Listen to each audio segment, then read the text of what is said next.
अस्सलाम वालेकुम मेरी यूट्यूब फैमिली, कैसे हैं आप सब। उम्मीद करती हूँ आप सब ठीक ठाक होंगे। मैं भी ठीक ठाक हूँ अल्हम्दुलिल्लाह। तो क्या आप भी यही सोचते हैं कि बहुत ज़्यादा पैसे हो तभी हम पैसे बचा सकते हैं, हमारी बहुत ज़्यादा इनकम हो तभी हम पैसे बचा सकते हैं? तो देखिए, ये हमारी बहुत गलत सोच है। हम 10,000 रुपये में भी बहुत सारे पैसे बचा सकते, बस एक समझदार औरत ही होती है जो अपने शौहर को आगे ले जाती है। तो चलिए, कुछ घर के काम करते हुए आज कुछ पॉइंट डिस्कस करते हैं। आपके भी आसपास कुछ ऐसे लोग होंगे जिनकी सैलरी 50,000 60,000 होंगी, लेकिन वो फिर भी कर्ज में डूबे हुए। वहीं पर कुछ लोग ऐसे भी होंगे जिनकी सैलरी सिर्फ 10 से 12,000 है, लेकिन वो अच्छे से अच्छा खाते हैं और अच्छी बचत भी कर लेते हैं। तो आखिर ऐसा क्यों? तो मैं आपको बता दूं, पैसे ज़्यादा कमाना इम्पोर्टेंट नहीं है, पैसे बचाना इम्पोर्टेंट है। अब वो किस तरीके से बचाए जाते हैं, वही कुछ तरीके मैं आपके साथ आज शेयर करूंगी। देखिए, हम शुरुआत में क्या है, हमें समझ ही नहीं आता कि कौन सी चीज़ हमारी ज़रूरत की है और कौन सी चीज़ हमारी ख्वाहिश की है। हम क्या करते हैं, कोई भी चीज़ अच्छी लगी उसे उठाकर ला लेते हैं। तो आपको करना ये है कि आप पहले जब भी कोई चीज़ खरीदना चाहते हैं तो आपको ये सोचना है कि क्या ये चीज़ मेरे लिए ख्वाहिश की है या फिर ये चीज़ वाकई में मेरे लिए ज़रूरत की है। अगर वो चीज़ आपके लिए ज़रूरी हो तो आप उसे ख़रीद लीजिएगा, और अगर वो चीज़ आपके लिए ज़रूरी नहीं, बस आपकी उसमें ख्वाहिश है, तो देखिए, ख्वाहिश थोड़ी देर के बाद वो चीज़ हमारे घर में लाकर पड़ी रहेगी और फिर हमें वो चीज़ देखने का भी दिल नहीं करेगा। तो आपको जो है, ख्वाहिश और ज़रूरत में फ़र्क समझकर ही चीज़ों को ख़रीदना होगा, क्योंकि जब हम कई चीज़ों पर सिर्फ ख्वाहिश के चलते हम चीज़ों को खरीदते हैं तो हमारे उसमें बहुत सारे पैसे वेस्ट हो जाते। हम कई बार 10-10 हज़ार की 5-5 हज़ार की चीज़ें सिर्फ शौक़ के लिए खरीदते हैं और वो चीज़ें हमारे घर के किसी कोने में कुछ दिन बाद पड़ी मिलती है। तो हमेशा वही चीज़ खरीदें जो ज़रूरत की हो। हाँ, ऐसा नहीं है कि आप सिर्फ ख्वाहिश करें ही ना।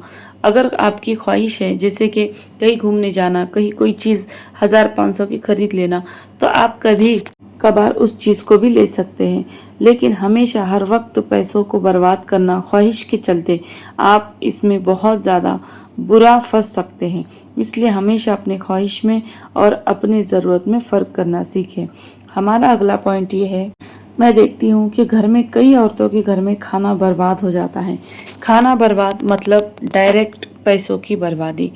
क्यों ना हम अपने खाने के बचे हुए हिस्से में से कुछ ऐसा उसे नया लुक दें कि उसे खाने का मन करे। जैसे कि अगर कभी चावल बच जाए तो आप उसे फ्राई कर सकते हैं, रोटी बच जाए तो आप उसे फ्राई करके चाय में खा सकते हैं।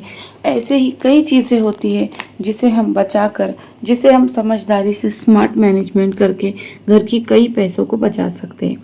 हमारा अगला पॉइंट ये है कि हमारे जो भी पैसे हैं हम उसे छुपाना सीखें।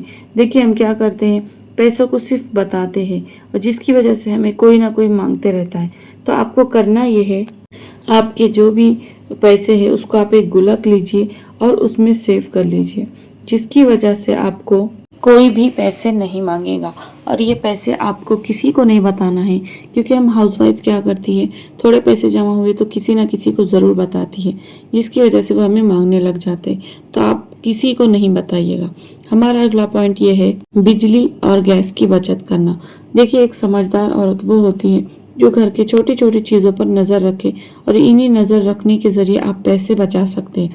मैंने देखा है कई औरतें ऐसी होती हैं जो गैस को फालतू में मतलब बहुत ज़्यादा देर तक चलाती हैं, जबकि हम उसे स्मार्ट मैनेजमेंट के ज़रिए भी बहुत आसानी से बहुत कम पैसों में मतलब गैस को ज़्यादा देर तक चला सकते हैं। कैसे, उसके मैंने कई तरीके अपनी वीडियो में बताए हैं, आप देख सकते हैं। और लाइट को भी आप मैनेज कर सकते हैं, जैसे कि फ्रिज को बार बार ना खोलें। फ्रिज को ज़्यादा देर मतलब ठंडा रखने के लिए आप उसे मतलब बंद करके ही रखें ज़्यादा। और दूसरा काम आप ये कर सकते हैं कि आप फ्रिज को 4 से 5 घंटे बंद रखेंगे, तब भी उस पर कोई असर नहीं होता, क्योंकि वो ठंडा ही रहता है 8 घंटे तक के। तो आप उसे कुछ देर बंद कर सकते हैं। जिस रूम में आप नहीं बैठे उस रूम की लाइट फैन बंद करके पैसे बचा सकते हैं। बहुत सारे तरीके हैं जो मैं इस वीडियो में नहीं, मैंने पहले वीडियो में बता चुके हैं, आप जाकर देख सकते हैं। और हमारा लास्ट पॉइंट पैसे बचाने का ये है, अपने किचन को मैनेज करना। जैसे कि आपका राशन, आपका सब्जी, आपका दूध, आपके घर के हर छोटी बड़ी चीज़ पर आपकी नज़र हो और इन सब चीज़ों के ज़रिए आप बहुत सारे पैसे बचा सकते हैं। जब भी आप राशन लेने जाएँ तो घर में क्या चीज़ है क्या नहीं आप इसे ज़रूर चेक करें। जब भी आप सब्ज़ी लेने जाएँ क्या चीज़ घर में है और क्या चीज़ नहीं है ये ज़रूर चेक करें। इसकी वजह से क्या है हम कोई भी दोबारा सब्ज़ी दोबारा राशन नहीं लाते, जिससे हमारे बहुत सारे पैसे बच जाते हैं। तो ये थी फ्रेंड कुछ छोटी-छोटी आदतें जो हमारे बहुत सारे पैसे बचा सकती है। तो चलिए बिना देरी के वीडियो को यहीं ख़त्म करते हैं। अस्सलाम वालेकुम व रहमतुल्लाहि व बरकातहू।